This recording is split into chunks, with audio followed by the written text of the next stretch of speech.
Hi guys! So, ang kita ninyo, grabe ang akong smile good kay kanang actually naabot ng akong order nga love necklace, and as you can see guys is daghan na siya mga orders ako So na ko'y 10 ka orders ani nga kwintas kay actually nindot jud kay siya nga kanagong bisag tag 100 pesos ra ni 100 pesos ra akong baligyan ni, pero ang iyang quality guys tanawa gud Lo, tapos ato siya gisuot para makita jud ninyo nga nindot jud siya tanawon. So though kuan man ni siya, though baratuhon siya, pero kung tanawon binin mo is nice kay siya. Awa ang iyahang tanaw guys, oh my god, nindot jud kay siya nya. Daghan kini siya naka-sold out sa TikTok, and good ang mga reviews ani. So barato ra kayo, 100 pesos, pwede na ka mag-aura-aura ani right after. So unsa ba may gihulat ninyo, pamalit ta mo, tanaw gud na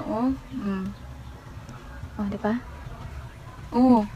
Saman, palit na. Naunsa man ka, uy, palit na. I-try na to ha. Pak. Gwapa kay guys, as in. Nindot kay siya jud as in.